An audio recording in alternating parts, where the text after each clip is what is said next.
Hi മക്കളെ, ഗാൽവനോമീറ്ററിനെ voltmeter ആക്കുന്ന അടിപൊളി ക്വസ്റ്റൻ ആണ് നിങ്ങൾ മുകളിൽ കണ്ടുകൊണ്ടിരിക്കുന്നത്. എല്ലാവരും നോക്കുക. നമ്മളോട് പറഞ്ഞിരിക്കുന്നത് ഒരു ഗാൽവനോമീറ്റർ ഉണ്ട്, അതിൻ്റെ റെസിസ്റ്റൻസ് 12 ഓം ആണ്. അതിൽ ഫുൾ സ്കെയിൽ ഡിഫ്ലക്ഷൻ കാണിക്കുന്ന കറണ്ട് 3 മില്ലി ആംപിയർ ആണ്.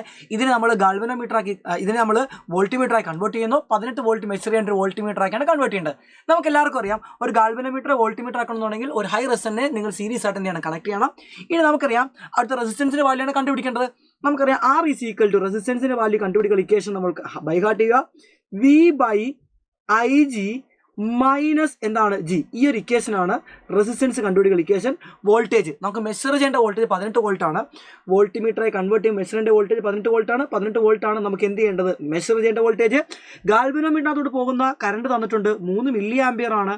അപ്പോൾ ഗാൽവനോമീറ്ററിനകത്തോട്ട് പോകുന്ന കറണ്ട് 3 മില്ലി ആംപിയർ കറണ്ട് ആണ് ഗാൽവനോമീറ്ററിന്റെ അകത്തോട്ട് പോകുന്നത്. അപ്പം നമുക്ക് IG-യുടെ വാല്യൂ 3 × 10⁻³ എന്ന് കൊടുക്കാം. ഇനി ഗാൽവനോമീറ്ററിന്റെ റെസിസ്റ്റൻസ് 12 ഓം എന്ന് ക്വസ്റ്റ്യൻ തന്നിട്ടുണ്ട്. മൈനസ് എന്താണ് 12, വിച്ച് ഈസ് ഈക്വൽ ടു നമുക്ക് വെട്ടിക്കളഞ്ഞ് നമുക്ക് 6 എന്ന് കിട്ടും. അപ്പോൾ 6 × 10⁻³ - 12. ഇതിന്റെ ആൻസർ വളരെ എളുപ്പത്തിൽ കിട്ടും. 6000 - 12 എന്താണെന്ന് കിട്ടിയെന്ന് കമന്റ് ബോക്സിൽ ഒന്ന് രേഖപ്പെടുത്തുക. ഈ ക്വസ്റ്റ്യൻ ഇഷ്ടപ്പെട്ട് കഴിഞ്ഞാൽ ഉറപ്പായി നിങ്ങൾ എന്ത് ചെയ്യുക, ലൈക്ക് ചെയ്യാനും കമന്റ് ചെയ്യാനും ഷെയർ ചെയ്യാനും മറക്കരുത്. അപ്പോൾ ബൈ ബൈ.